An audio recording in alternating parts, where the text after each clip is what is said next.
I'm the head of the HLA regional centers, and I'm really happy to be the host for this event for today. So today's topic would be local leadership in humanitarian crisis management with evidence from Nigeria. And we can go to the next slide.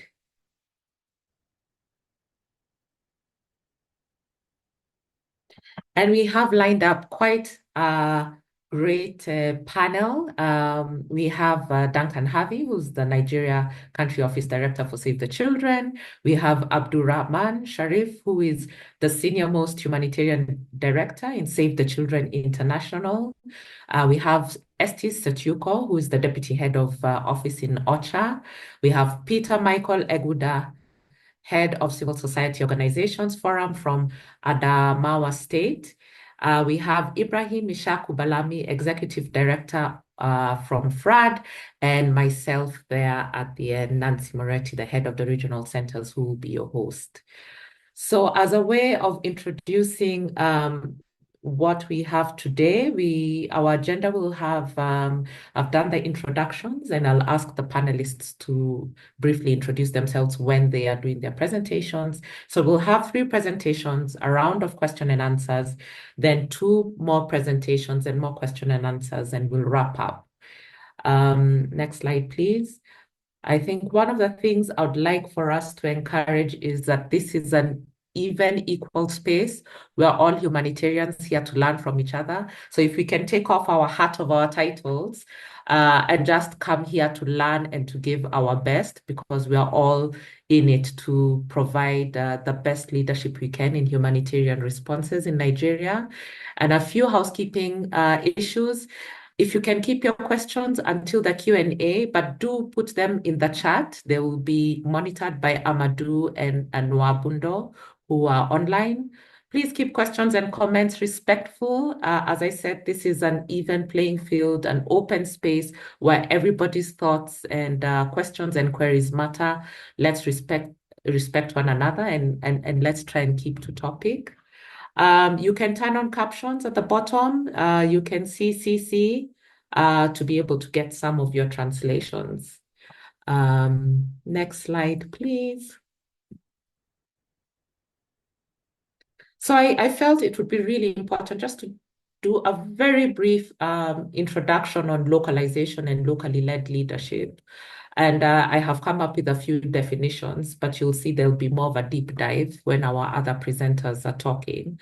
And I think when we look at localization, this is a whole movement that came through when donors and INGOs and local actors recognized that our operations were not being as efficient as possible, and our funding pocket was decreasing. So localization really focused on efficiency to reduce the costs and improve effectiveness, and then making principled humanitarian action as local as possible and only international where necessary. So this is the whole framework that is what we call localization that came about from the Grand Bargain, which I'm sure will be touched on later. But now moving a bit more to locally led development or locally led action, this is where we are looking at individuals, communities, networks, and organizations, also looking at the private sector and governments, not just our typical humanitarian system, where they set their own agendas on how they can build capacity, they can build leadership, and what their programs are. And in this locally led development, it's more of an asset-based principle where we recognize the assets that already sit within local leaders and local actors versus just recognizing the gaps. And I think one other one is from OECD, where we recognize that the agency of local and national actors, and they have the ability to self-direct and be autonomous. Next slide, please. very briefly, if you look at the START Fund or START Network, and these are also part of the NEAR network localization framework. There are these 7 dimensions of localization. Depending on the organization, they could be 7, they could be 9. So we're looking at funding, and to say on the call, we'll have UNOCHA, who's been instrumental with the Nigerian Humanitarian Fund. There's the partnerships, there's the dimension of capacity, participation, how coordination mechanisms just empowering locally led leadership. There's visibility, and there's policy and influence. So those are the general dimensions of localization, to give it a picture or a phrase or a framing as you listen to the speakers as they go ahead.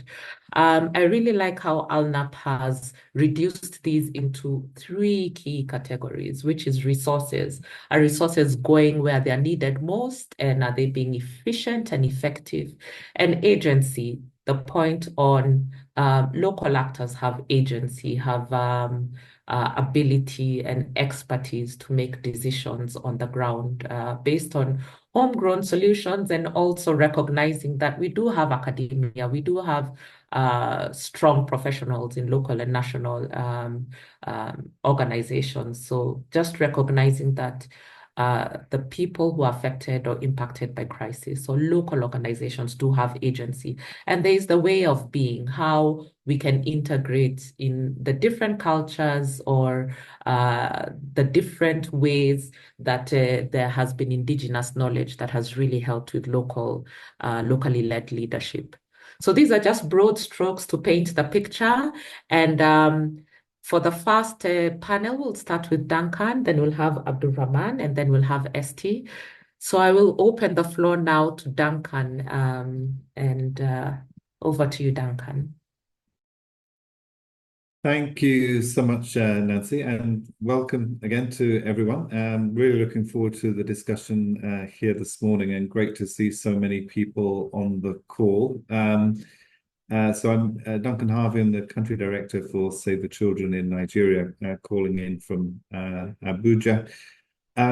So it's my pleasure really to host this call and discussion, but also just to act as a participant. And I'm really looking forward to hearing from many of the partners that we have here. As we have some international people calling into international who are not so familiar with the Nigeria context, I'll start with a few words of just explaining the humanitarian context in the country, and then I'll be handing over to others to lead the discussion of of the topic that we have as the focus for today, with the leadership in humanitarian situations. So Save the Children has been working in Nigeria since 2001, and we have operations across the country. We have around 13 field offices, and our programming is a mixture of humanitarian and development programming. And we also have around 19 partners in the country, many of whom are on this call, and some are on the panel as well. So greetings to all of you, and really look forward to hearing from you as the call progresses. So in terms of the context, what we need to emphasize is that the scale of the humanitarian needs in Nigeria are huge, and they are growing. And we're seeing a worsening situation in many parts of the country. So Nigeria remains at the center of a deepening humanitarian crisis that's really driven by conflict and displacement, cost of living and cost of food, and severe food insecurity in many parts of the country. And whilst the humanitarian response plan focuses its efforts on the 3 states of the Northeast, Borno, Adamawa, and Yobe, we have seen this year the Cadre Harmonize report issued back in March talks about 26 states out of the 36 states of Nigeria being affected by food insecurity, and with a total of 30.6 million people across the country who are at risk of food insecurity as the lean season develops in the next few months. So the scale of food insecurity is huge, and is not just concentrated on the Northeast. And for Save the Children as well, we've had a big concern about the unmet humanitarian needs, particularly in the northwest of the country, but also in states like Kwara, Benue, Taraba. So that's food security. That also translates into very high rates of malnutrition. And again, with its the UN recent starting of the lean season crisis response call, highlighted that 2.6 million children under the age of 5 are expected to suffer malnutrition this year. And fully 1 million of those are at risk of severe acute malnutrition, which is an extraordinary number, and that's actually double the figure for 2024, according to UNICEF figures. And obviously for Save the Children, as we see very high rates of food insecurity and malnutrition, we know the knock-on impacts that this can have on children in terms of their inability to stay in school, the child protection risks of children who leave school, getting involved in harmful child labor, their risk of getting involved in or recruited into armed groups, the risks to girls of early marriage, and just generally the unsafe coping mechanisms that children and others are forced into once they face these challenges of food insecurity and malnutrition. So in the midst of this very alarming humanitarian situation, obviously the first quarter of this year, we've seen a huge disruption to funding of humanitarian response in the country. So more than half of the humanitarian response in Nigeria was previously funded by the US government.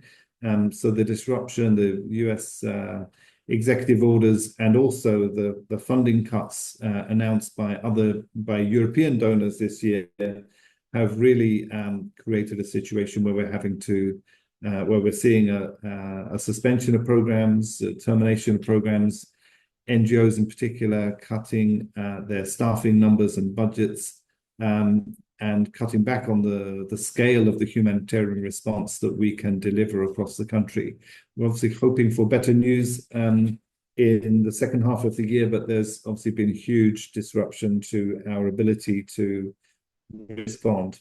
And on top of that, obviously within the UN as well, now a proposed global reorganization of the UN's response, and the danger of the UNOCHA in country also having to scale back at the size of its coordination of the response in country. So this really comes at obviously a damaging time. So the impact of funding cuts undermines our response efforts, and we are all concerned now as to what that will bring. However, in light of, the title of today's session, the webinar, I think out of this crisis and out of the turmoil that we're seeing in Nigeria, I hope that there may be an opportunity for a new localized and principled humanitarian framework and coordination. I hope that it will force us to find new solutions, new ways of working, new ways of coordinating our response efforts in Nigeria. This discussion had already begun in relation to, particularly to the Northwest, where the UN, the ACT was not coordinating the response. There's clearly a need for better coordinated work, and we have been proposing working through local actors and through the state governments, as well as NEMA, SEMA, the Ministry of Humanitarian Affairs, the Vice President's Office. There are a number of potential other coordination mechanisms that are at hand, but obviously we hold out great hopes that the local civil society as well will see this as an opportunity to step up and support and lead more of the humanitarian response efforts across the country. We know how much over the last 10 to 15 years local NGOs have developed their expertise and their capacity in Nigeria through working together with international NGOs, with the UN and others, and with the humanitarian donors. So we're confident that there is much greater capacity now than there was 10 years ago for locally led responses. And it would be great to hear today, I think on today's call, exactly your thoughts on what the potential is and how we can in Nigeria have a greater focus on locally led responses. So let me stop there. Just a few words of introduction, really. Let me hand back to Nancy, but just to say I'm very interested in hearing from all of you, and I hope this will be a very interactive session. So please, whether it's by raising your hand or putting comments in the chat box, look forward to hearing everyone's participation today. Thanks, and back to you, Nancy. Thank you so much. That was a very good overview and very clear for the people who do not work in that context. And I think some of the things you highlighted is, I mean, the crises are increasing, are becoming polycrisis. One crisis is dependent on other crises, and it's just been a big snowballing of crisis and in the midst of reduced funding. But I think one of the things that you really said is that local organizations have been able to step up, and we really need to explore how we can do this. And I think we have many people on the call who also be able to give us suggestions. So apart from just questions and answers, please give us suggestions of different innovations of how we can, as local actors, step into this space. So without much ado, I think I'll hand over to Abdulrahman. The floor is yours. Thank you, Nancy. Just wanted to check if you can hear me. Probably. Great. Loud and clear. Thank you, Nancy, and thank you to the Humanitarian Leadership Academy for the invitation. And it's great also to follow up on Duncan, who is one of the most experienced country directors that Save the Children have, if not the most experienced, given that he's worked in so many crisis contexts and different contexts around the world. And I think, that the country office is also lucky to have him and to be able to learn also from his experience. I wanted to touch upon a few things. It's a bit, where from my personal reflections, I think we are just globally on the issue around localization, and touch upon maybe some of the commitments that Save the Children has made on the localization agenda in general. So obviously, as you know, localization is not new. I think that agencies and in general in the international aid sector, organizations have been working for many years with local partners, local organizations, and this was more, I think, predominant in the development sector versus the humanitarian sector, where interventions tend to be short-lived, and where the opportunities also of building, longer-term partnerships were also short-lived. But there was a realization coming into the World Humanitarian Summit in 2016 that we needed to look at things differently and look at, a different operating model for the humanitarian sector, given that there were constant funding challenges to fund, different crises at the same level. Some crises who have more media attention would get more funding, and those others would be more forgotten. And then you have the situation of protracted crisis, where a crisis carries on for many years, and it's difficult to mobilize funding for it. And I believe that the idea of localization came about for two main reasons. One was actually for the response to be as locally led as possible. And secondly, to also reduce the cost of doing, humanitarian operations.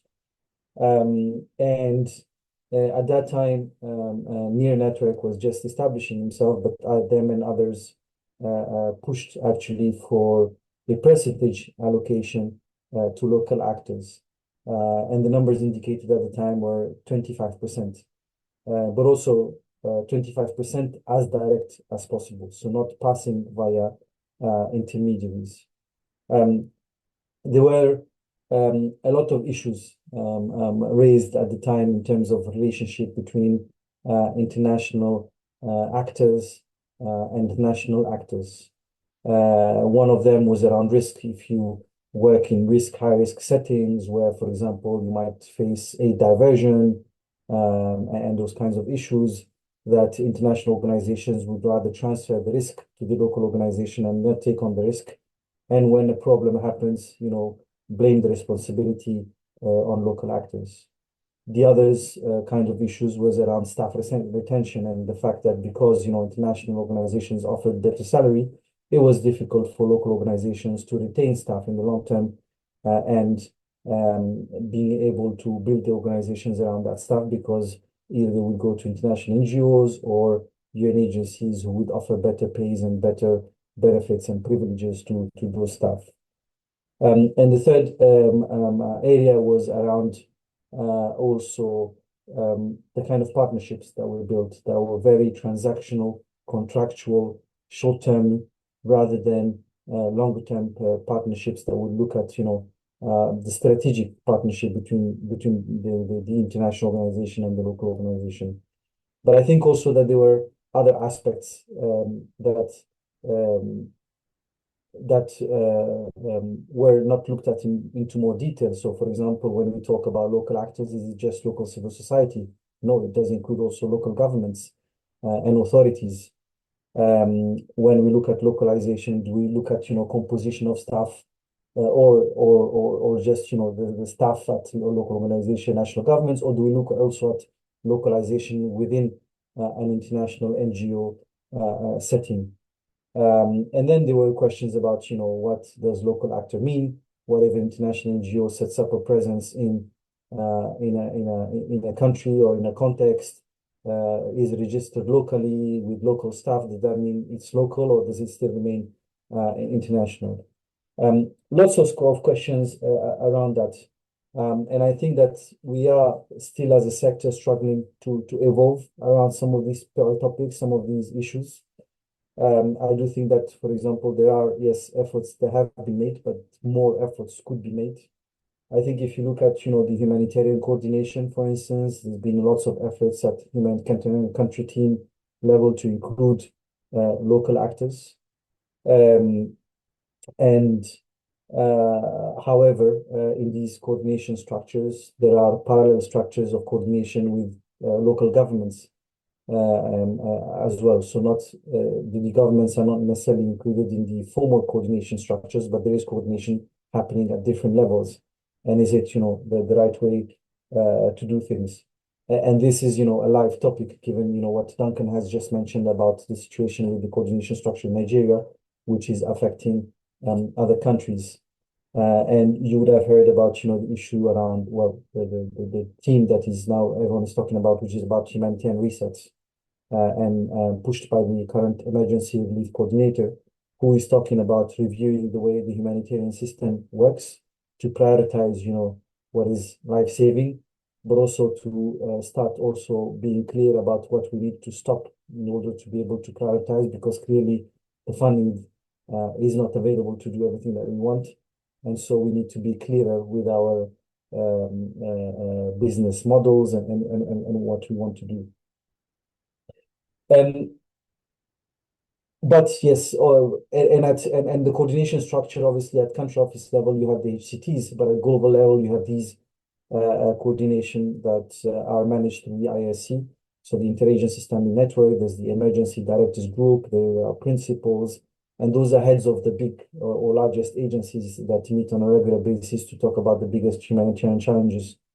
But yet you see that even, 9 years from the World Humanitarian Summit, that structure hasn't reformed much. Although, there's been changes at HCT level, but the global structures to include local actors have not evolved or have not adapted. It is still dominated by these large agencies.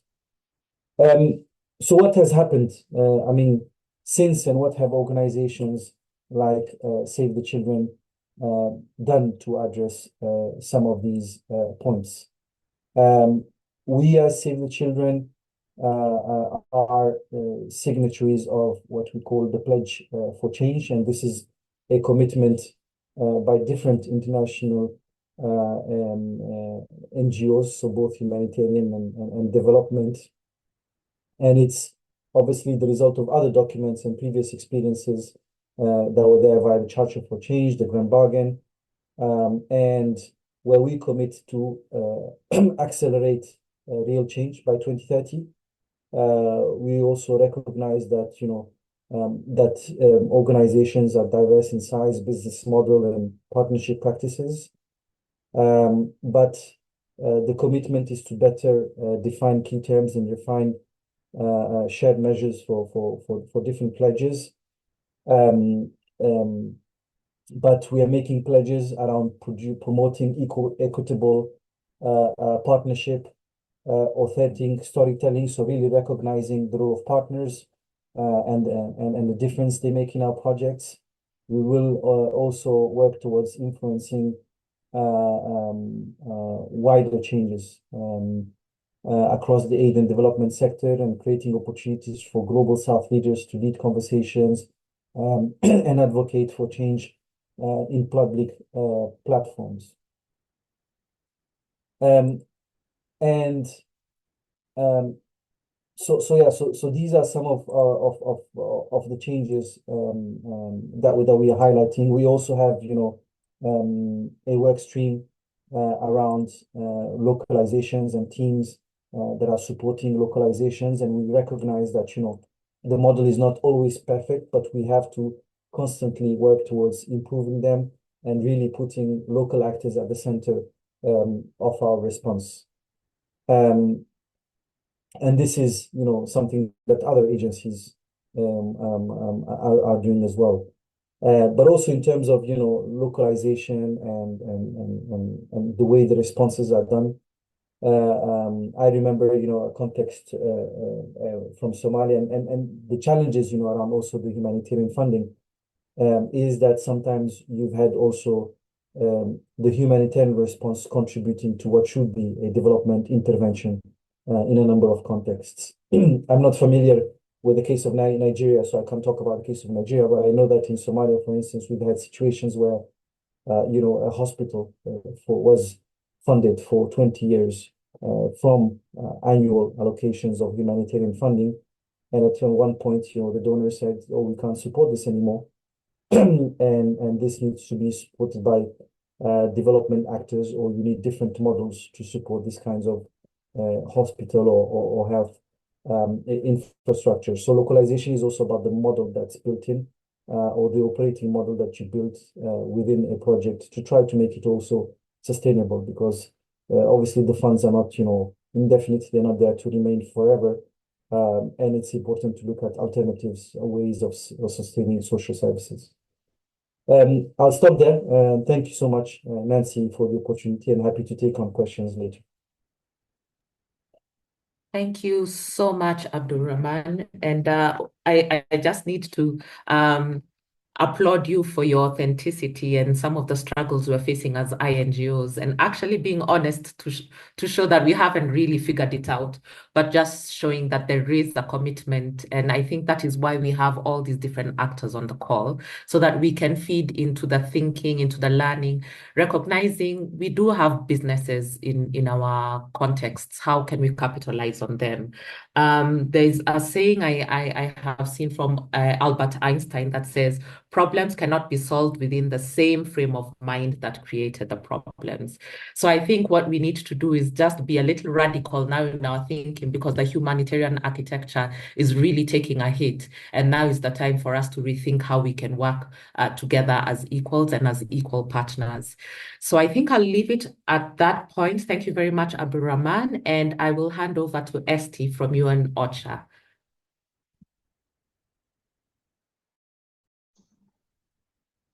Hi, good morning. I hope you can see me. Can you see and hear me? We can see and hear you loud and clear. Great. Good morning, everyone. My name is Esty Sutyoko. I'm the Deputy Head of Office from UNOCHA, Nigeria. So I'd like to speak a little bit about, and thank you to Abdulrahman for setting the scene also, and also to Duncan from Save the Children. Thank you for inviting me. This is to let you know that, strengthening local actors, for us, it's more about the ownership and the leadership of local actors. And I've been in Nigeria for almost 4.5 years now, maybe 4, 4.5 years. And, you know, if you all recall the World Humanitarian Summit in 2016, where we were really talking about strengthening local actors, the local actors are for us the first responders. You are the people who are at the front lines. So we come in, the international humanitarian community come in to support local communities and governments. I come from Indonesia, so that's the first line of responding to any disasters. And in Indonesia, it's always something, an earthquake, floods, landslides, and there's a very strong sense of community. Same here in Nigeria. When there's floods or when there's internal communal fights or conflicts, that's the first line of defense. And we don't pretend to know your knowledge, your language, and that's where civil society is the most important. Now, when we're talking about the context now, local communities is the most important. We come in and we understand that the strongest communities are the most resilient. And so we then stress the importance of local leadership and ownership. And we know that the language, the strength, and the most important thing is how we can strengthen that. And we have a lot of programs that we try to make sure that it's the capacity building. We see a lot of the communities and the CSOs and the NGOs feel a little bit intimidated by these NGOs. And they say that they're competing with international NGOs. It's not about competing with international NGOs. It's actually about competing with yourselves and how you can be stronger and better. And at some point, these international NGOs will disappear, will go, and they are going. So it's how you can be better and how you can feel stronger and how you are actually better than they are. Actually, you are, because you know the context much better. And when we talk about local context or local capacity, it's about the quality of local capacity. It's qualified local capacity. And that's what we are trying to strengthen. I'm very aware of the terminology of localization. It's like we're localizing you. No, it's strengthening the local capacity. And I urge all of the local capacities or the local organizations to lead your capacities to influence the outcomes and to influence your governments. It's not about the donors or the international community to say what's important in your communities. It's your voices. So I seem to sometimes wonder about detaching localization from funding. We always talk about the funding and localization and how much local partners would like to have access to funding. And I'm always baffled why that's always the case. But more and more, as I'm now understanding the situation, how there's less and less funding, I understand now why it's so important for local actors to get the funding. And I'm thinking more and more as an international and as the UN, because I see how much the UN is well funded, or how international NGOs are well funded, and how local actors, CSOs especially, and national NGOs look up and say, these organizations are so well funded. It can be because of the differing capacities, or the perception of the differing capacities. But then I think about how we can support local actors to mobilize resources. And when nobody has funding, then maybe we can start thinking about how local actors should start mobilizing resources in a much more realistic manner too.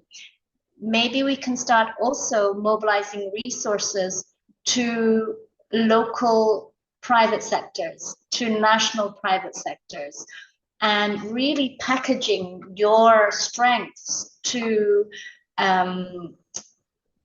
high net worth individuals, to Nigerians, high net worth individuals, to Dangote, to because it's not always member states, it's not always these donors. There are other ways that you can get the money that you need to build your programs. When you think about the money that you are getting to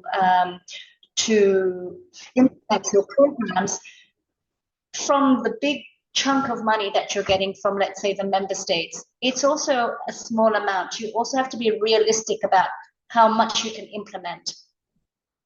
And because there's a lot of accountability, and that's where the risks are. When you are somebody like UNICEF, the risk is so huge of like $1 million that you have to hold on to. It's actually a lot more than $1 million. And so if you're a small NGO, or you're a small CSO, that's a lot of risk.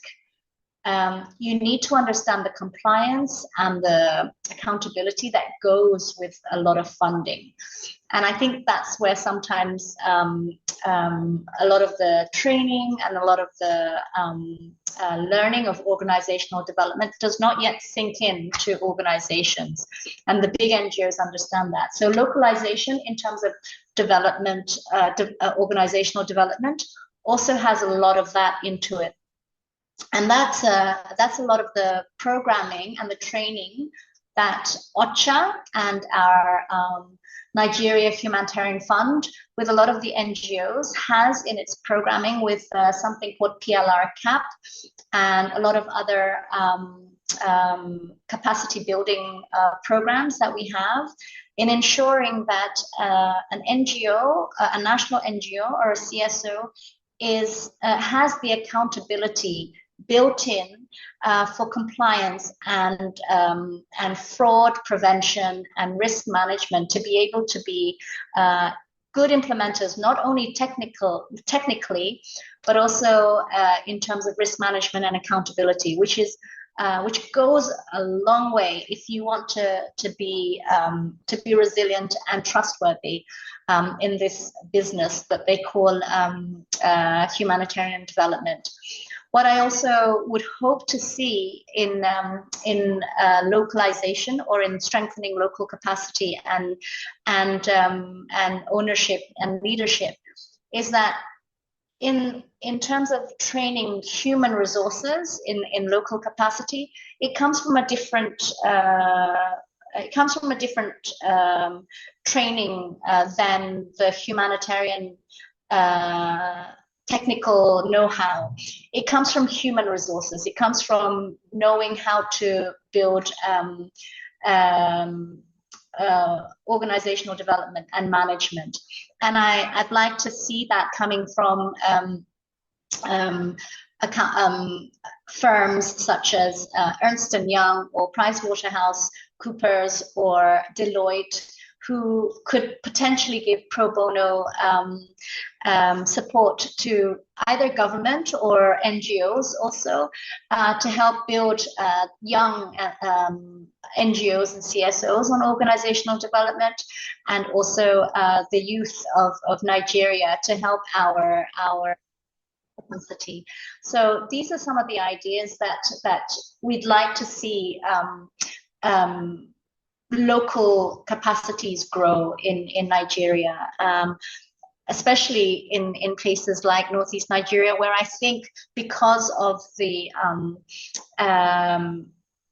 because of what's happened here in the conflict, we've seen a lot of the people in Nigeria have gained a lot of knowledge on conflict resolution, on disaster management, and Northeast Nigeria being a very academia-minded region with the University of Maiduguri and the American University in Yola, it can also be something that can flourish in terms of academia with universities in the UK. It can twin with universities in the UK. That's also something that you can capitalize on and be something that can become more qualified in this field. Those are opportunities that I think can then be, again, as I said, quality in your local capacities. You can't just say your local capacity, but you need to be qualified and quality local capacity. And with that comes, again, better money at some point. And at some point you can then be useful in other contexts. I'm just trying to say that, you know, not only can you be more useful in your and grow your own country, but then be able to contribute in other contexts and other parts of Nigeria. I hope that's enough for now, Nancy. Yes. I'll you over. Thank you so much, and just for highlighting areas that we can build. Mute, or is that me that I can't hear you? Can you hear me? Can you hear me? Can you hear me? I can hear you, Nancy, so I think it's on Esty's side. Okay, it's on her side. Okay. Thank you very much for highlighting that, looking at what the importance of the right capacities are, how we can mobilize resources, and coincidentally, we've had discussions like this in Gaziantep in Turkey, and they said the movie industry has a lot of resources they want to give to crisis, but there is no entry point into some of our humanitarian coordination systems. So how can we also make sure we have the infrastructure to be able to use the resources that are available? I think I had a small point on accountability, and this is just a personal story. There's a women's group that I'm a part of, and we give a contribution every week for a month, and the contributions are sent to one person, and they have a round table every week to say how much has come in. I don't even go for the meetings. I do it with my mom, and it's put on the table, and at the end of the year, you get like a profit, because as you put the money on the table, it's borrowed and returned with 100% return rate and a 30% interest rate. And using some of those resources, my mom is a farmer. She's been able to get chicken, keep chicken, grow her business. So why am I saying this? If you ask me who even sits at that table, because unfortunately I'm really busy, so I just send my money, I cannot tell you. But we have very strong traditional accountability systems. So I wonder, even when we're looking at compliance and accountability, what are some of those systems that already exist? Because if we are to receive funding, then we need to be accountable. So let's also think out of the box to hold ourselves to account. I think I'll end it there. I would like to open it up for any questions. I can see in the Q&A there's some questions. Amadou, if you can share any of the questions you're seeing. Let me open the Q&A. So, Alkali, how do local actors access funds towards development of their communities for humanitarian activities? Do you want to put on your mic, Alkali?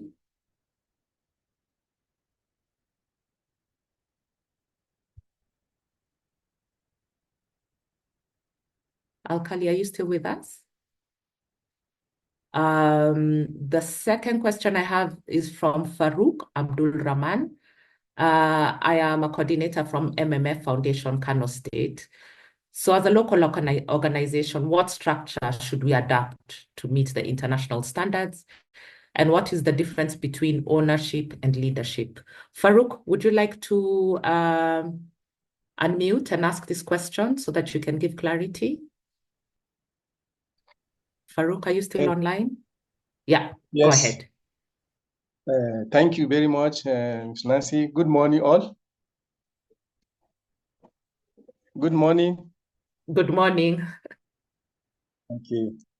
It's like I said my questions. As a local organization, what structure can we adapt to meet the international standard?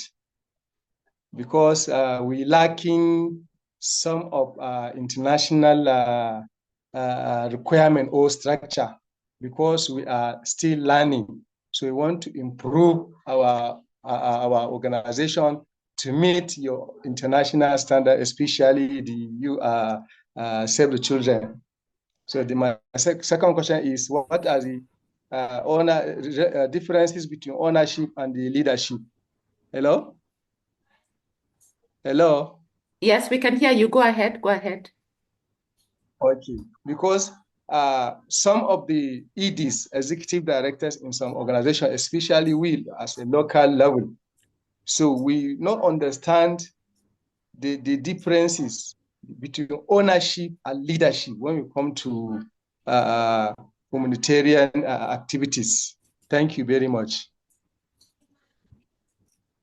Okay, thank you. I think you specifically mentioned Save the Children, but I'll open it up to any of our three panelists. And I know Ada is also here, and he's very instrumental on building capacity of local organizations. So can I give it over to the panel? And Ada, you could also respond in the chat.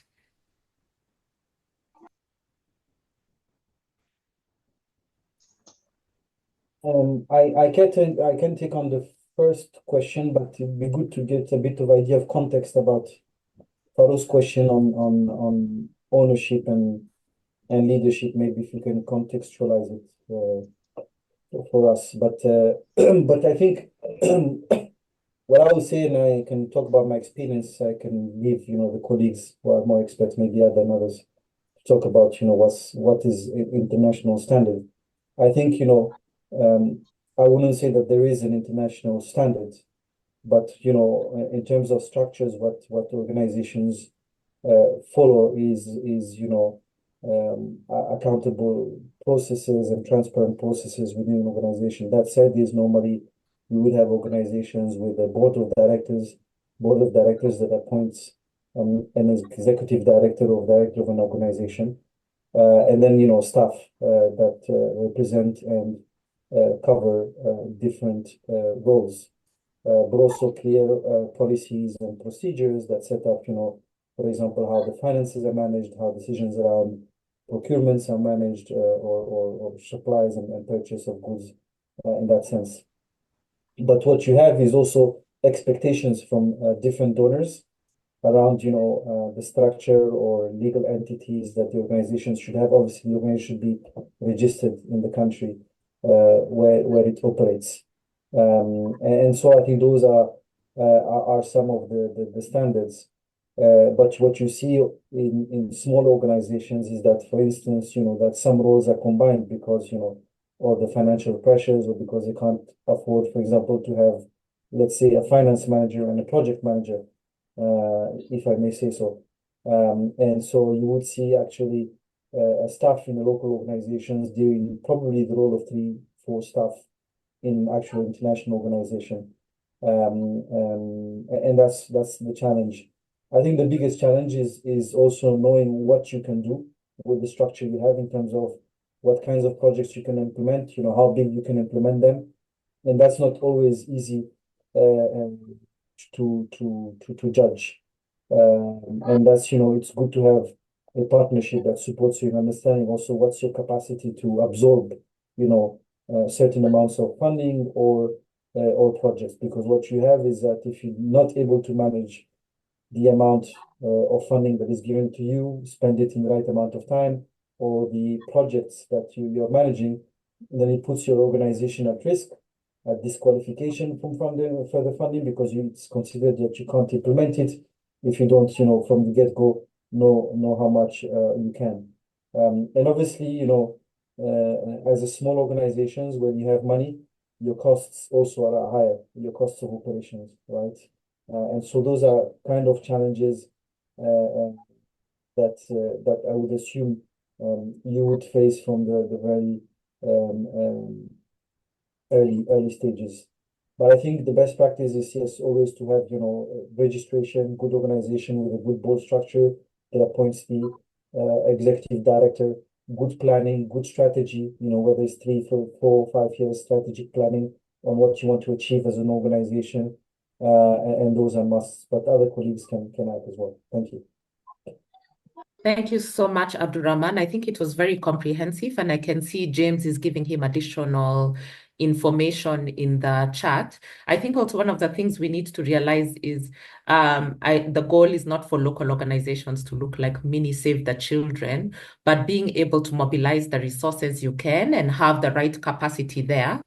I think also the second point is I was speaking to the Danish embassy, and one of the things they were saying is it's very difficult for very many small organizations to go directly and request funds, because their capacity to absorb huge funds is very difficult. So, and I think this is something Peter should speak to later. How are we working together as many local organizations to be under an umbrella consortia, which means there has to be an element of trust among us, a spirit of collaboration, and a spirit of sharing for a common vision and a common goal. I think Ada is typing there. It wasn't very clear about the difference between ownership and leadership. So if you can elaborate it in the chat, Farouk, as I hand over to Alkali. I think Alkali, you're ready to speak now.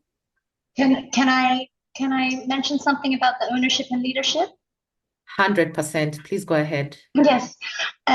So I mentioned something about local ownership and local leadership. In this context, it's about a response, maybe government ownership and government leadership, and maybe local ownership and local leadership in terms of a response or of a strategy, versus an international-led response. So it needs to be something that is determined by the people. It needs to be something that is determined by the communities. So oftentimes you have an international organization or the UN, or let's say even Save the Children, or even a plan, but it's not actually what the people need or what the people want.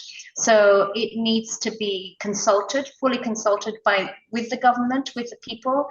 So that's what we mean by everything needs to be locally led. So something has to be consulted by the people and communities. It's a locally led, owned and locally led.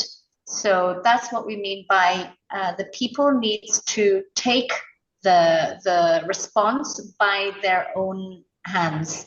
And sometimes, the whole issue of international actors coming in, it has been skewed.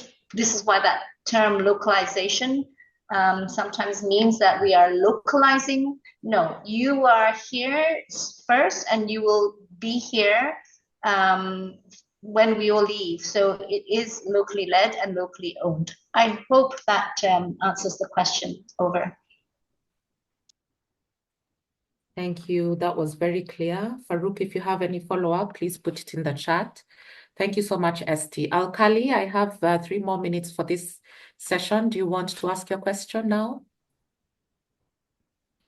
Oh, good afternoon, all. Hello. Welcome and good afternoon. Yeah. Really, it is a intellectual and a well and knowledgeable sessions. So my question is about the local actors. We are the local actors and we are directly working with the communities. We do a lot of challenges in our community in terms of humanitarian and so many policy issues. So I don't know how the big organizations, SCI and so many organizations that come to assist the local organization come to strengthening the organization capacity so that they can able to access the funds directly to the donors. So I think these are my questions so far. Hello. So if I got it correctly, are you asking what local actors can do to ensure they're well aligned to access funding? Is that the question? This is my questions. Yes, because Okay. the local organization normally they have, you said earlier, they have a low capacity to access fund directly, but gradually if they have the strengthening the local organization from big organization, I think one day the local organization they have access to. Okay. I think that Hello. was we can hear you. I think that was partially answered by Abdulrahman in terms of how are we looking at our governance, how are we looking at our structures. So at the get-go, are you registered? Do you have good governance so that you're attractive for funding? Secondly, what is your capacity to absorb funds? If your organization is quite small, you'll find funding organizations usually provide big amounts of funding that sometimes cannot be absorbed by one small organization. So how are you working as consortia? And I think there are some things that Ada is putting inside the question and answer for some of the things that you could look into. I don't know if there's anything small you'd like to add, Esty? Yes, I just wanted to add just a little bit more. Can you hear me? Yes, just for instance, Alkali, we have something called the Nigeria Humanitarian Funds. We have eligibility criteria, and some of it is exactly what Abdulrahman was mentioning. You need to go through a set of eligibility, and if you don't pass those eligibility criteria, then you need to go back and make sure that you do pass those eligibility criteria and go through these due diligence. It's very clear what you have to pass. What we try to do is help you go through them. It's like maybe you could go through an incubation phase, and we can try to make sure that and help you. If you don't go past 1 year, you go through another year. But if you don't pass these eligibility criteria, you will not get it. So it's very clear what you need to pass, and those issues are what Abdulrahman says. And certain donors will have tighter criteria, eligibility criteria than others. You have to be able to pass these reporting issues. You have to make sure that you don't have any past records of A, B, and C. You have to have a size of an organization like A, B, and C. Each donor funding may have different criteria. So that's how it is. Thank you. Thank you very much, Esty. And if you can share maybe the criteria with me, I can circulate with the participants of the webinar, but also maybe to add some of these things, the Grand Bargain and Pledge for Change are actually looking to fight for ways that we can reduce this criteria so that it can be more accessible for local NGOs. So we are working within a framework. Yes, there's the eligibility criteria. Let's follow that, but also let's advocate for what can work for local actors, because right now funding partners are really listening. I think that has been really engaging, and I want to take it to the next step. So we've heard from the general context. We've listened to what is the global perspective and infrastructure. We've listened to the commitments of UN, but now we want to bring it a little home. And we've talked a bit about coordination and collaboration. And now I want to hand over the mic to Peter. Please take the floor, Peter.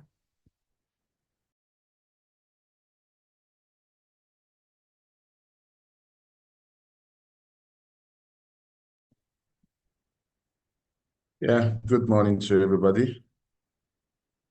Can you hear me? Loud and clear. Thank you. Okay, thank you. And thank you for the opportunity to participate in this event. My name is Peter Egwudah. I'm the program coordinator for the Civil Society Coalition for Poverty Eradication. It's a Nigerian non-governmental organization working across the country. And I also chair the network of Adamawa Civil Society Network, which is known as NANGO, the Network of Adamawa Civil Society Organization.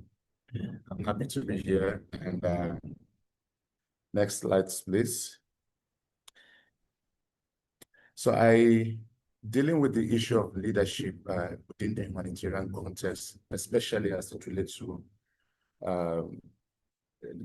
local NGOs in Nigeria, I try to look at the overall issues that govern humanitarian response vis-a-vis the guidelines, principles, the international humanitarian law, and all it's tried to say is that how aid can be delivered effectively and efficiently to the people wherever there's disaster, whether it is human-induced or natural disaster. So within that context, whatever leadership we're going to provide must fall within that context, saying that humanitarian aid is delivered effectively and efficiently, and it's also delivered to the right people who are vulnerable. It has to be delivered in a dignified way. It must be devoid of ethnicity, it must not be politicized. It must not be given in a discriminatory way to suggest that people are being exploited before aid is given to them. So that is the whole essence. And in the context of this, how knowledgeable or how equipped are the national NGOs, local NGOs who are operating in this hard-to-reach location? Can you hear me? Can you hear me? Yes. Can you hear me? Yes, please add your volume a little bit. Sorry. Oh, okay.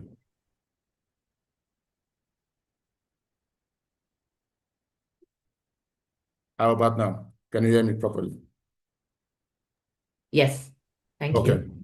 So in the context of all these issues that we all face, how do we deliver aid effectively to the most affected and the most needy and hard-to-reach location? In the case of Nigeria, we talk about the Northeast region, Borno, Adamawa, and Yobe, which is where the issues largely lies. So whatever leadership that we're going to provide must speak to each of these issues. It must speak to the context within the laws that we operate. So let's go to the next slide. No, don't further. Take it back. Take it back again. Take it back.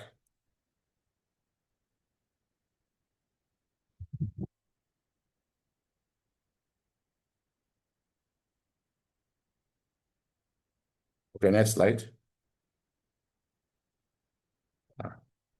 Okay.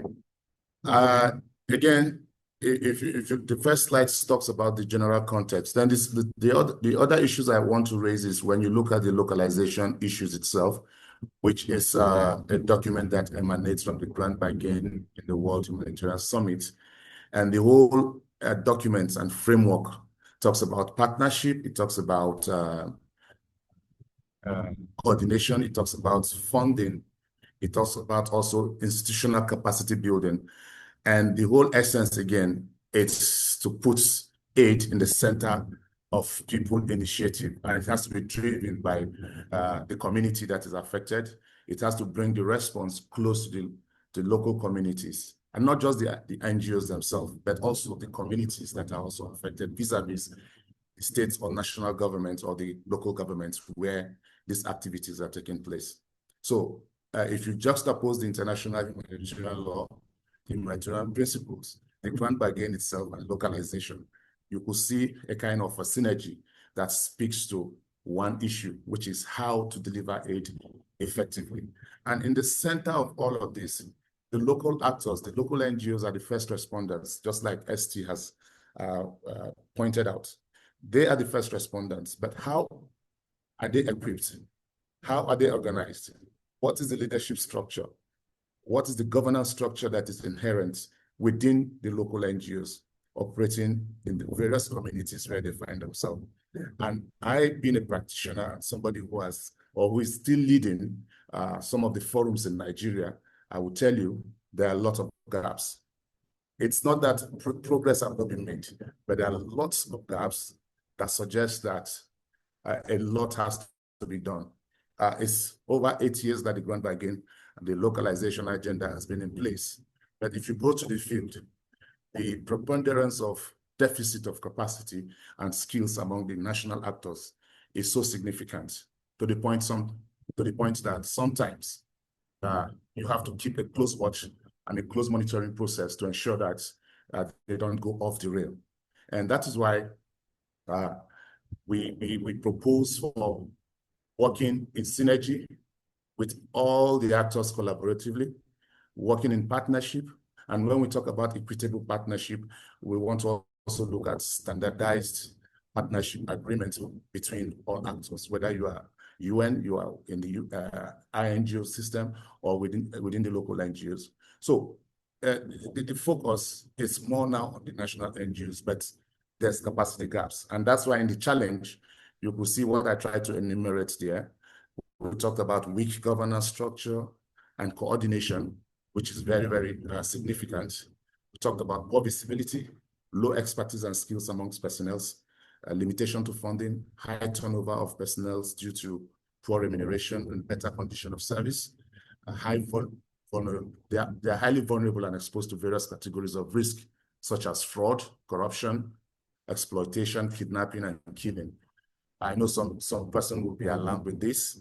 If you take Nigeria, for instance, thank God we're talking about Nigeria, most of the personnel that have been kidnapped or killed by the insurgents are national actors, whether they are all national actors, whether working within the INGO system, the UN system, or within the local NGOs. They are all Nigerians, local staffs, who are exposed to these varieties of threats or risk. Corruption also, because the governance structure is still weak, it's not that strong, and there are so many of them in different locations operating. Some are community-based. They are not many. They don't have more than 3, 4, 5 staff. So their governance structure in terms of reporting, in terms of who does what, where, and how, who is the signatory, who performs what role, who is the clearinghouse, who is the budget holder, who is the procurement officer.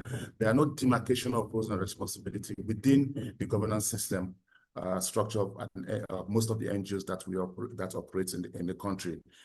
I'm not saying we don't have good examples or strong organizations who are on ground, but when you take the numbers, I think the ratio of those who don't have the capacity and expertise to handle these issues are more in number. That's why it's making headline news for us. Then you talk of poor knowledge of international humanitarian law and the humanitarian principles.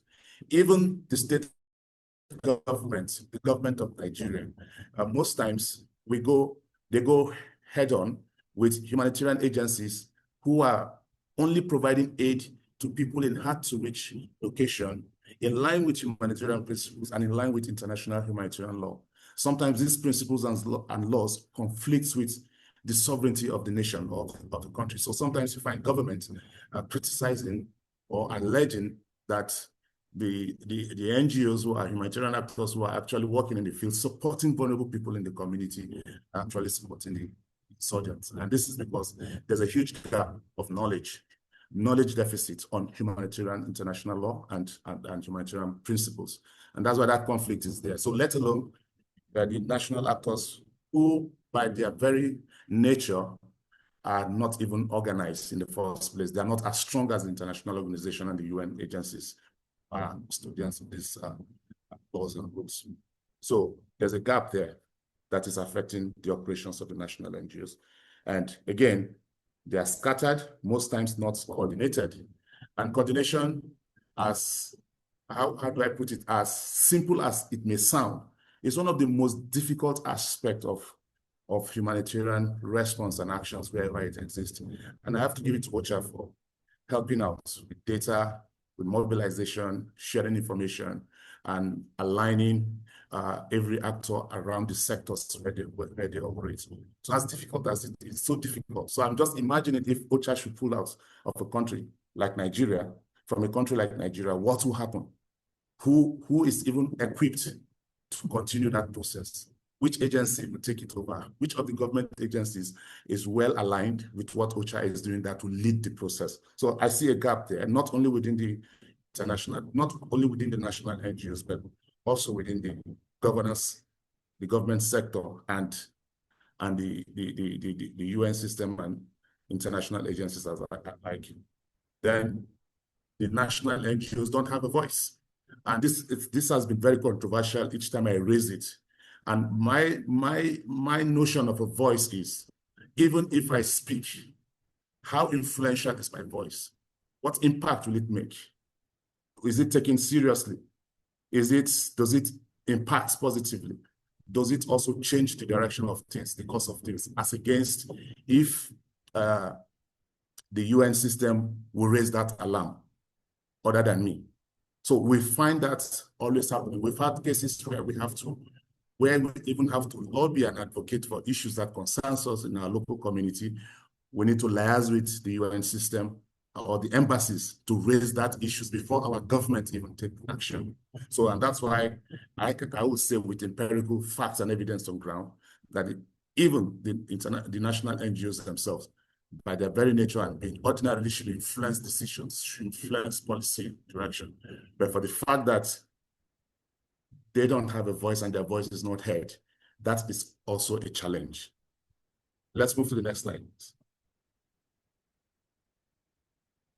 So in trying to paint a picture of all the issues that has been mitigating against the operations and the leadership structure of the national NGOs in Nigeria vis-a-vis humanitarian response, there are opportunities, and we only have to take over these opportunities and run with them. And they are embedded within all the structures. And I try to just put them in bullet points. One of it is the national NGOs, the local NGOs, whichever name you want to call them, they are very close to the community where these things happen, where the actions are. And so that also gives them that ownership to understand the context and the issues. Like I earlier pointed out, they are the first responders. So it's very easy for you to talk to somebody in Kano, an organization that is on ground in any community in Kano, while you are still sitting in Abuja. They give you first-hand information than you just flying somebody from Abuja to Kano. It saves cost. So they understand the context, they live within the community. In fact, sometimes they are indigenous to the community. So it's very easy for the national actors to come up with good context and project deliverable strategy. By their very nature of being ubiquitous, it means that if well harnessed and supported, they can be used for advocacy and also to provide humanitarian assistance to affected population in hard-to-reach location. I speak as a first responder and somebody who has been working in the sector within the national actors in Nigeria. So the national NGOs they're not big, they are fit to size, they are categorized. Some are big, they operate at the national level. Some are communal based, they are just small in one small location. If we harness these numbers, it becomes a powerful tool for advocacy to influence policies. So I give you an example. Just 3 weeks ago, forums of NGO in West and Central Africa came together to put up a communique in respect of the research process that is going on. And there was a gap, and that gap was that the national actors within these regions, their voice were not carried along. So there was need for us to send a letter, not a letter of protest, a communique to the humanitarian emergency manager or director or coordinator in New York. And when the letter got in, we were given the right kind of attention.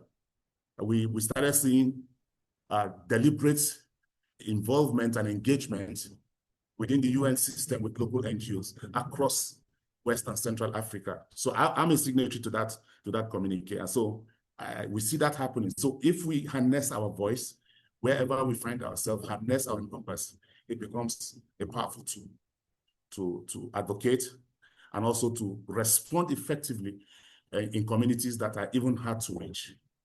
So working with or through local NGOs guarantee ownership and sustainability of projects and also save costs on logistics and overhead. The extra budget costs saved can be utilized for life-saving efforts.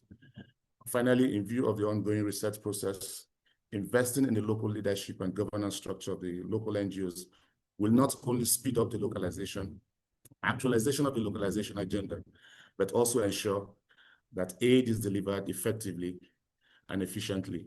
And this also I want to delve into speaking to opportunities of us getting funds as national NGOs. One of such things is I'm happy that within Nigeria, OCHA and the NHF strategy in Nigeria has built a lot of capacity, but only to some extent in a certain region, in the Northeast region. And the opportunity there for CSOs in the Northeast region through the support of NHF and OCHA and other UN agencies and NGOs who have operated close to a decade or over a decade in Nigeria now, is that most of us in the Northeast have gone through a lot of trainings. And Esty talks about the eligibility criteria for the NHF. Different donors have different criteria, but we are advocating for a standardized system where we don't have organization A coming up with its own criteria and make it so cumbersome. So what we are driving at is to see how flexible it will be, but not also watering down the accountability and the transparency nature of our work. And so national actors must work within themselves to ensure that their capacity, their structure, their system is put in place, because nobody gives you funds for free. And that takes me also into what I call consortium. A consortium approach has really, really worked. And that means that one organization might be eligible, two might not, but they are good, but they might not be eligible to the donor. So what consortium does is that it brings a lot of expertise together within a short period of time, and a lead organization takes charge of all the reporting and monitoring of the projects, and also report back to the donor. It's another way of raising funds. The donor will have trust in you because they believe in the lead consortium member of the team that they are implementing with all they know before now. And secondly, in terms of raising funds also, we have to look inwards. I know within the humanitarian context, there are some funds that are not eligible, that some donors will tell you, no, they don't get funding from, they don't allow funds from maybe an oil corporation or something that is not in their own documents. There are some funds that are termed not too clean for people to use. But there are traditional funding that we are used to on our own, but it's not been captured within the humanitarian law or principles. For instance, in the Islamic world, there's what we call zakat. People give zakat, or you can call it tithe. How do we define that within the humanitarian setting? And they will tell you they don't want you to divulge your name, but I'm going to give these funds to support them. But within the humanitarian context, it must be divulged. Whoever brings funds, that fund, the source of the funding must be known. So maybe there should be a framework and advocacy to review the funding process to know which funds is clean and which one is bad. Because as it is, traditional funding in Africa or Nigeria, for instance, people deal more with who they know, friends, relatives who bring funds that they can raise. And finally, we have to look at our legal framework that defines our operation. The Kama law in Nigeria does not allow NGOs to do business. Maybe we should start looking at the Kama law itself.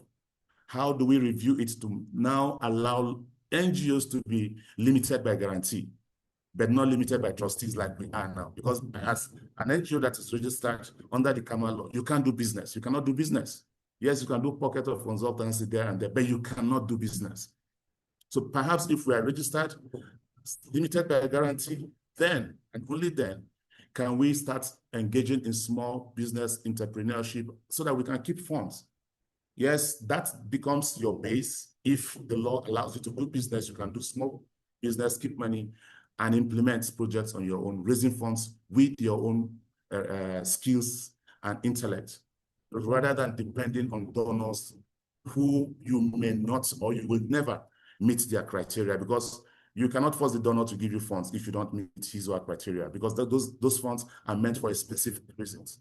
And by nature, the way it is designed, the big donors don't give funds to small organizations.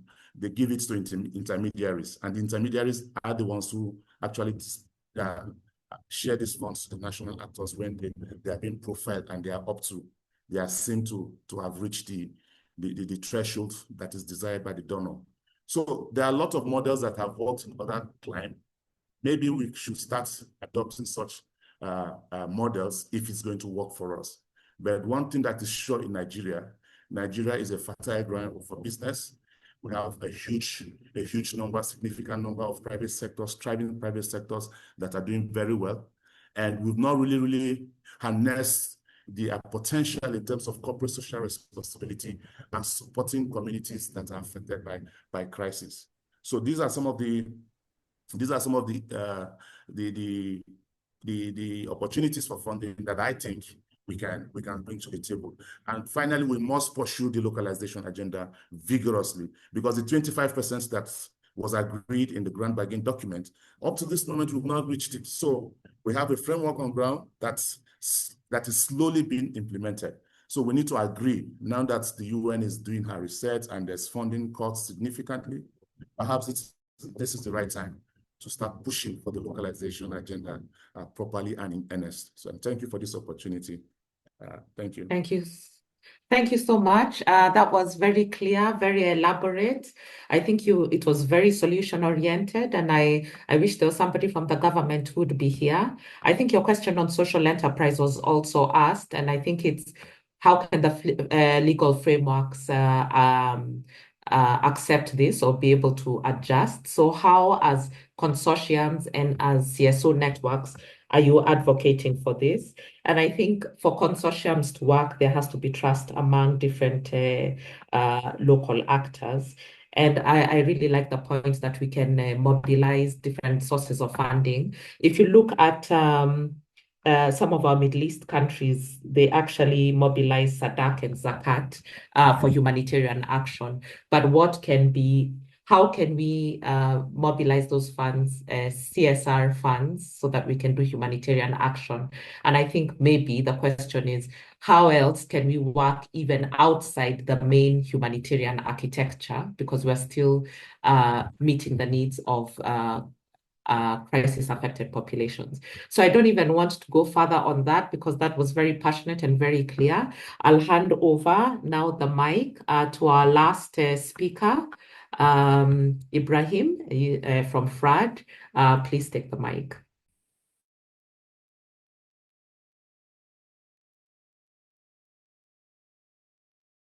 Thank you very much, Nancy. Let me just go to the next slide. My name is Ibrahim Ishaku Balami. I work with the FRAD Foundation as the Executive Director based here in Maiduguri. Thank you so much for having me here to speak on local leadership, the practices that works for us here in Nigeria. So I just want to buttress, the benefits and some of my experiences in local leadership and in participating in so much initiatives that promote local leadership in humanitarian response here in Nigeria. So the benefits of local leadership, it can never not be overemphasized, especially if you're an INGO and you've tried a better approach to localization, you will see how efficient it is. But before I go to the slide much more deeper, I just want to say it clearly here that if not that the Nigerian humanitarian context was able to invest so much, just like Peter have said, in national organization, during the funding cuts, a lot of sectors must have been shut down. So some of the benefit for local leadership is in implementation. So we will always have a sustainable implementation of our project and this ownership will always be there when responses are led by local organizations. And you know, if you work with those people who have the 100% contextual knowledge, definitely the communities will be involved and the communities will be able to be carried along. And after that implementation, you know, because the implementation is being done by locals, the communities see it as their own and they will take it upon themselves to continue whatsoever response it is that we implement in their communities. So another benefit is the sectoral level, at the sector level. Just like I think Esty have said, or one of the speakers said, you know, it's not really a competition between national organizations and INGOs and other partners, but it's about collaboration. So local leadership participate in shaping the sector response.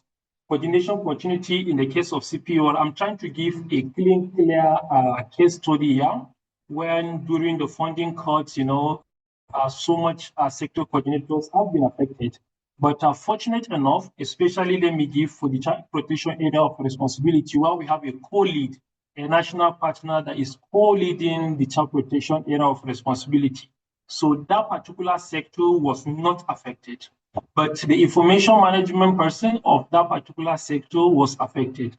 Immediately, FRAD stepped in to provide the support that the IMO was providing, which was domiciled then with UNICEF. So you see, these are benefits of local leadership, these are benefits of localization, these are benefits of capacity sharing, and it demonstrates the spirit of the continuity and the sustainability that we are talking about. So on that funding mechanism, I want to give a clear example of a scenario that happened with our organization here in FRAD, where we implement a project funded by Save the Children under the HF Humanitarian Fund.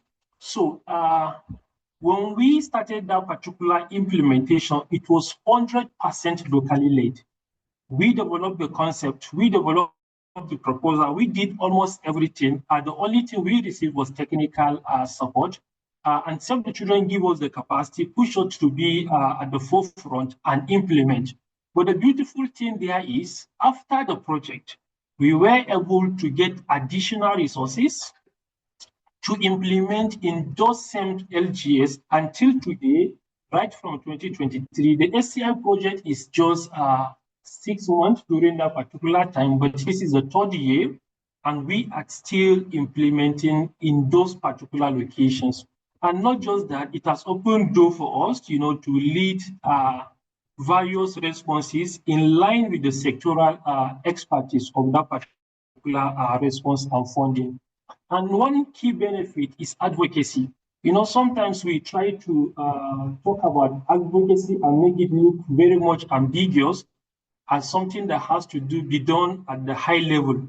But the truth is, it can be done at the local level, because there's this slogan that was said, nothing about us without us. Example, if a UN organization is coming to go to our government to advocate, let me say, for routine immunization, it will not carry more weight like when FRAD is going to meet its own government, right? To say, we need you to endorse this on routine immunization. So I've given an example. We have national partners who have championed various initiatives, organizations like Atai, who push for education policy in Adamawa State, organization like FRAD are one of our partners under the NHL funding, where we push initiatives that lead to the signing of the disability law. So the benefits of local leadership cannot be overemphasized, but when the opportunity is given, I think the response will be much more coordinated and yield much more better results. Now, local leadership has increased, trust at the community level. It has increased partnership. It has increased inclusion, especially at the community level. It has increased the impact. Example is, if an INGO is responding with 100,000 USD to reach 1,000 beneficiaries, believe you me, give a national NGO 100,000 USD, that organization might be able to reach 1,500 beneficiaries with the same quality of impact. And, local leadership gives us this value for money. Example is, let me give you an instance. When we have a sector of response and you want to bring an information management officer, let me say from Sudan, and per month, the cost for managing that particular personnel is $4,000. When you build and strengthen national capacity, you might be able to achieve that same result with just $1,500. That gives you value for money, and we will still have the same quality. I want to emphasize, investing on local leadership, it does not in any way affect the quality, but rather it provides so much other opportunity. And capacity building and capacity sharing, when we invest in localization, and local leadership, more other organizations will be able to receive capacity building, will be able to receive capacity sharing, because it is easier for an organization to come to FRAD to say, hey, FRAD, can we collaborate? Can we co-work? Can we be doing peer learning amongst us? Than for that organization to go to Save the Children, to go to Plant, or all those other bigger organizations to look for such kind of opportunities. So next slide, Nancy. I can see the time is fast gone, so I'm trying to be fast so that we'll have ample time for questions. So local leadership can be effective when we focus on humanitarian initiatives to promote local leadership. UNOCHA case study, which Esty have actually spoken about it. I love the fact that it is UNOCHA, that is giving this model, who is the umbrella body, that for coordination of humanitarian responses in Nigeria. And I felt if these initiatives will be taken seriously by other INGOs, other partners, and localizing some key initiatives of their organization, we will have local leadership being promoted and more impact. And it can only be effective when we have equal partnership. What I mean by equal partnership is, partnership is not about you going to get the resources and just come to give me a portion of it to implement. That is actually not partnership. It's more of a subgranting of a team. But, we need to invest on equal partnership if we really want the national now or in the near future. Include them in the design, include them in your strategy development. Example, I remember when Save the Children are developing their localization strategy, they have to invite national partners to be part of this particular process, which demonstrates that partnership and that equality in the partnership. Now, realistic demands for leadership and partnership. I think Peter has spoken a lot, about the gaps that we are facing as national organizations for us to be able to meet up with the standard of the bigger organization. But the truth is, I won't say donors, but most of the partners at the top level now needs to be very realistic with their demands. Localization, is not just about picking the best organization or the best national organization with zero risks, or the best organization that have built itself for capacity. No, make the demands or the criteria for the due diligence are averagely good for everyone to participate. So that even those at the top level, at the middle level, and at the lower level will be able to, participate. And again, access to flexible funding also promote local leadership, because every organization who is able to access funding, no matter how small, believe you me, that organization will shift from point A to point B. So first, we're not saying give money in dollars to every organization. No. Identify organizations who have the passion, who meet the minimum standards. Provide unto them flexible funds. We've done this with Save the Children under the CEDA-funded Shifting Power project, and it has worked for us. Until today, we will still speak about it as a success factor to us as an organization. The last point I will be talking about on this section is mentorship. You know, the essence of localization, or the essence of giving or transferring power to local partners, is not for you to shadow shape them or for you to clone them. I'm so glad that Nancy reiterated that earlier. So partnership doesn't mean when I'm working with Save the Children, everything about my organization should be read. When I'm working with Save the Children, I should just look exactly like Save the Children. No, it's for Save the Children to say, what is my brand? What is my concept? And they work with me, mentor me to promote that concept based on our context. So, but then most at times we see organizations coming with various standards, you know, to say these are our standards, you know, these are our modus operandi, and you have to work with them. And hence it impacts the innovations of national NGOs, and we even lose interest, you know, in leading, because all we are seeing is that you're trying to clone us to what you want us to be, not really like you are trying to make us what we desire to be. So in conclusion, we have so much opportunity for local leadership. And one of the opportunity I want to reiterate is that we have capacity here. It's unfortunate the capacity have not actually spread around, just the way the other speakers say, to the Northwest and to other places.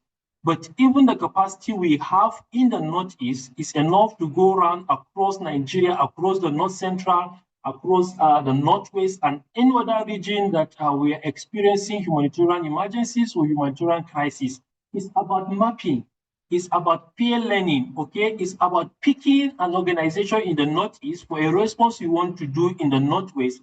Identify 2-3 organizations working in the Northwest that will be mapped with those organizations in the Northeast for them to build their capacity and to transfer knowledge to those organizations, instead of you know, sitting down to say, these people don't have capacity, you know, X, Y, Z, and it doesn't show value for money.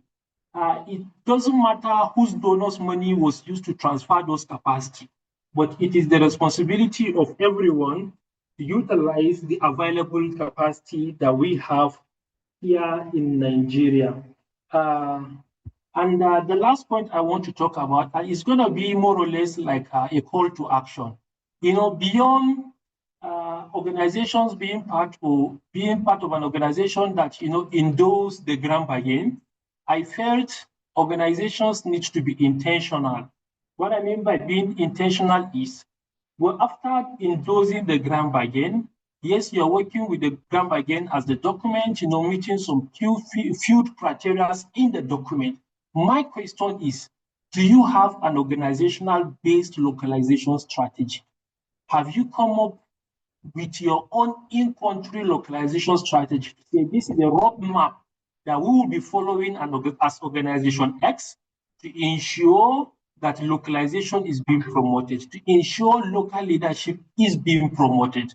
Until we have our own documents, you know, that promotes localization, I will still say we are not serious, because as organization, you might talk in public, you know, that you're promoting localization, but when we have an interaction with your staff, they are saying something differently. When we have an interaction with your finance department, their behaviors is entirely different. Your programs department, their behaviors is entirely different.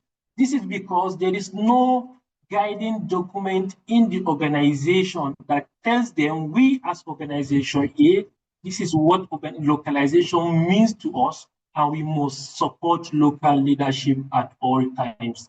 Thank you very much. And I think I will be stopping here and entertain further questions, if any. Over to you, Nancy. Thank you, all our speakers. Thank you so much. There are a few things that I was able to pick. How are we making sure we're not killing innovation with our over-reliance on compliance? We talk about transferring power. Is it meaning cloning international organizations or even recognizing power. I think local and national organizations should recognize the power they hold. To be honest, if local actors wanted an INGO out of a country, it can really happen quickly. So there is some power that local and national actors hold that we should recognize. I like the point on due diligence. Can it be good enough so that it's accessible to more organizations? And so it's not just the same organizations that are getting funding. And I think the last one is, how are we sharing capacity? Because there's been a lot of capacity, quote unquote, strengthening over the years. How are local actors sharing this capacity with other organizations? And I think, to your point, as a learning institution, one of the things we've recognized is only 20% of our learning happens inside the classroom. 80% is on the job, is through mentorship, through coaching. So how are we capitalizing on some of these? Thank you very much to all our speakers. If we can give them all a hand clap, a virtual hand clap, that would be great. And I think I will go into the questions. And Onuche, you have very many questions. So I think I'll let you take the mic. So I think one thing that you've brought up is how we amplifying indigenous knowledge. Secondly, how do you overcome donor mistrust, even though it was touched a bit upon by Abdulrahman in making sure we have our strengthened systems? What mechanisms have best worked in mobilizing our local resources? Do we have case studies or examples on that? And how can traditional and local leaders be more systematically integrated into our coordination frameworks? So those are quite, I think the first one from Victor might go to Esty, and the rest I think can go to Peter and Ibrahim. So if you can take those questions, I'm not sure if you can see them, click on the Q&A button. So over to you, maybe Esty, on how can traditional and local leaders be more systematically integrated into our traditional humanitarian coordination frameworks. And then Peter and Ibrahim, you can take the others. Thanks so much. Thanks so much. Can you hear me? Yes. Yes, loud and clear. We always, when we go to the communities, when we visit LGAs, community leaders first, whether it's the community leaders or even the shehus, they like to be visited by, whether it's the ambassadors or even our heads of agencies and even our partners. We know how much it means to pay respects, and also how they can allow everything that happens, and they know everything and they know everyone. And so that's really important. We inform them of what's happening, and the partners that work there know the value of having them involved. The people are part of their area and their region. We also notice the hierarchy, right, of how an area works. We also notice sometimes that in a community, the women's voices aren't heard a lot. So these things we take into consideration. It's very difficult to see how that can come into a formal setting. That's a very informal setting where it's not in a governmental decision-making power. Sorry, not power. Format. And so there are focus group discussions. So there's so many different types of coordination mechanisms. So when we have focus group discussions or when we have conversations, we always make sure that there are different ways of getting voices heard. And that happens always in our ways. So I hope that continues. And I think it always does continue. It has to happen in all matters of conversations. And we talk about it when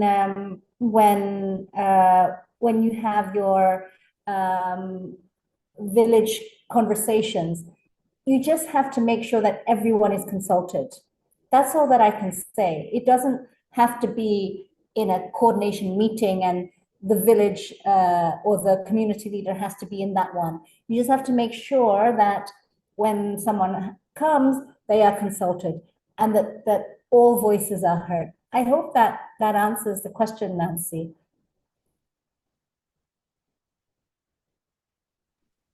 Does it? It's okay. Yes, it does. Or whoever asked the question? Go on, Victor. No, I think I'm okay. Hello? Okay. Thank you, Victor. And I think maybe just to summarize, there's the formal humanitarian coordination system, and there's also informal coordination and collaboration that happens. So it's just ensuring that those voices are heard in all those collaboration. You have Peter, who is coordinating all the CSOs. How are we having some of those marginalized voices there? I think for the other questions, Victor, I'll hand over to Peter and Ibrahim.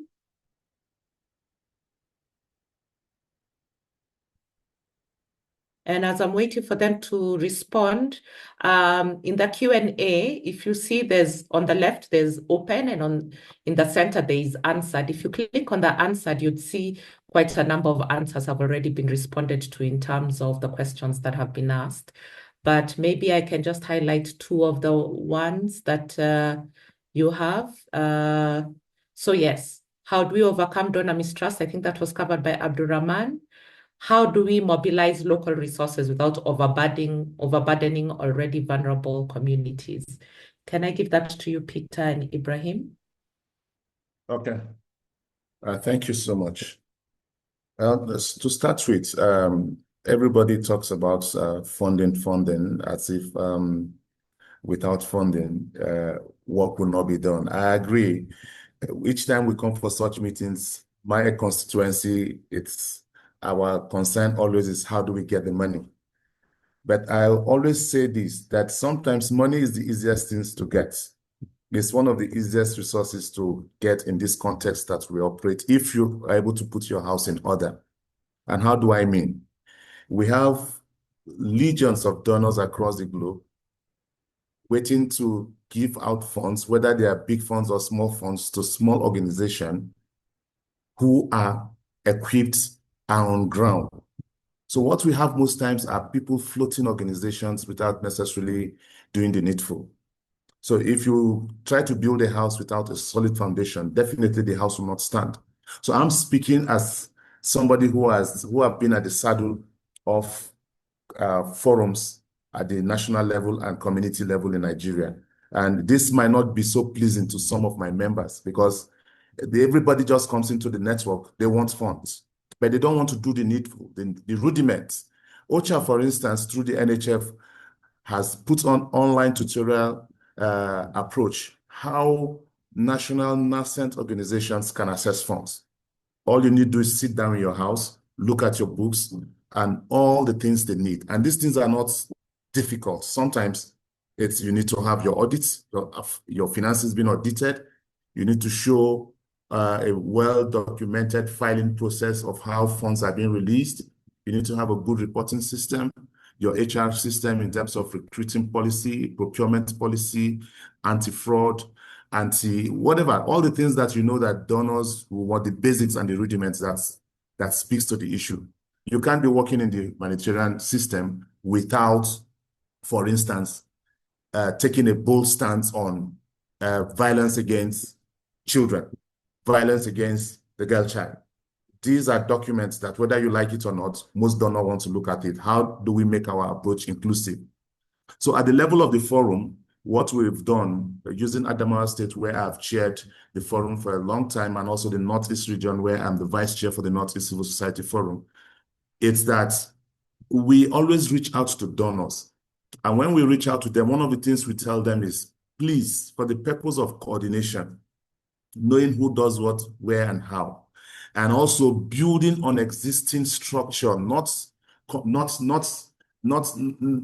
setting up new structures, because what we see most times is that Donors just come, or their agencies or intermediaries, they set up a new structure that speaks only to their funding or to that project. And after the end of the project, that structure dies off.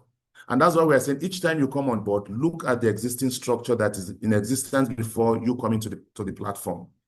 Let me give you an example with the Peace Building Lake Chad Fund that is currently being implemented in the Lake Chad region, in Nigeria, Chad, and Cameroon. In Nigeria, for instance, when the Lake Chad came in, we told them we have an existing forums that houses over between 150 to 200 CSO organizations, both nascent, women-led, youth-led, in each of the Bay states. And they agreed.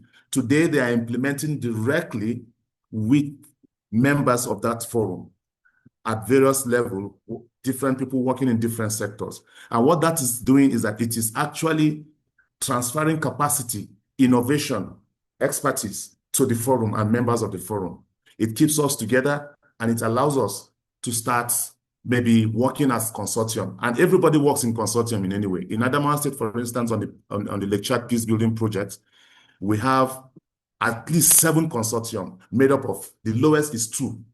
We have 3, 4. So we have about 15 to 17 organizations in Adamawa State who are benefiting from this project, implemented in different sectors across the 21 LGAs. Likewise in Borno, likewise in Yobe. So what I'm proposing is that there's no fit solution to all these problems. But what we can do, we can be working collaboratively, tapping into each other's strengths. But national actors need to know one thing: the fundamental and the basics is that your legal framework must be in place, your documentation, your governance system. We have organizations, for instance, I'm sorry to say this, we have some organizations where you find the person who is the executive director is the finance manager, is the program manager, is the logistics officer. I mean, which donor will see this and I want to give you funds? It shows there's no transparency and accountability, and there's no demarcations of roles and responsibility. So first thing first, it is not about the fund. The saying that there's this adage that says, if you want to have flowers if you want to have butterflies in your house, you plant a flower. Don't go after the butterfly. So in planting this flower in our houses, we need to ensure that we do the needful. And the needful is putting our houses in order, our books in order, our policy framework in order, so that when this donor comes, at least we are equipped and we have the basic minimum standard that they can engage us with. And the other issue I raised up the other time, which has to do with our legal framework. And I want to say this, I don't know if it has changed. I don't know if we have any legal attorney in the house here, but the truth of the matter is that the KAMA law does not allow an NGO to operate, to do business. You can pay your payee, your tax, yes, your whatever thing you pay. Sometimes you get waiver when you ask for it. However, you are not enlisted as an entity, as a business organization. So for you to have funds, for you to do some little businesses, and so that you can have your own homegrown funding, there's need for us now to agree that there's need for us to start advocating for a review of the KAMA law in Nigeria, so that most NGOs now will not be registering as limited by trustees, but limited by guarantee. That allows you now to operate fully as a business entity, whilst you are also carrying out your humanitarian businesses. And that also leaves you with some level of resources. Yes, you pay your tax, whatever thing that is due to the government, you pay. But again, that also gives you a leeway to raise funds, home funds. That's where we start from. Now that donors are pulling out, national NGOs traditionally, who are the ones on the field who are supporting. I give an example with Adamawa State. As this morning, NRC used to take care of all the coordination meetings in terms of providing logistics and whatever tea breaks and the rest. But today, the coordination watch meeting we had in Adamawa State today, there's no, NRC said they don't have funds. So we have to start looking inwards. What do we do? Organization A, whether you are local or community-based, what are you bringing to the table? Today is World Menstrual Hygiene Day. What are we going to do if the national INGOs are not there? The INGOs are not there, the UN agencies are not there. Can't we as national NGOs work? So we started talking among ourselves. And as God will have it, we're able to raise some resources within our coffers to mark the national menstrual hygiene day today, and also hold our coordination meeting. So I'm trying to say that we should look inwards. But before doing that, we need to put our house in order. So funding will naturally come when you have the right kind of platform, the strategy, the skills, and the expertise inherent within you. Over and thank you. Thank you very much. Sorry, I won't open it up for more comments. Thank you, everyone, for attending this. If anyone would like a photo, please turn on your cameras and we'll take a photo so that we just feel like it was a face-to-face conference. I will not belabor the points because I've been able to summarize as each of the speakers have spoken. And I think there's been a call to action for government, for local actors, and from INGOs in this space. So if you're happy to have your photo taken, you can turn on your video. For the remaining questions, I'm sorry, we just ran out of time. I don't think we anticipated it to take this long. But we really, really appreciate every speaker who has spoken. Each of your voices has been really important. And yeah, I think I will end it there. And yeah, just give you a clap to everybody. Enjoy the rest of your day. We appreciate all of you here, even our participants. You've been amazing. Thank you, Nancy, we'll put the questions. for moderating. Thank you. You're welcome. We'll put up. You're Thank welcome. Thank you. We'll put the Thank you. questions on. We'll put the questions in LinkedIn, and people can respond there. So take care and enjoy the rest of your day, everybody. Take All care. right. Thank Bye. you. Bye. Thank you, everyone. Right. Bye-bye. Okay. Thank you. Bye.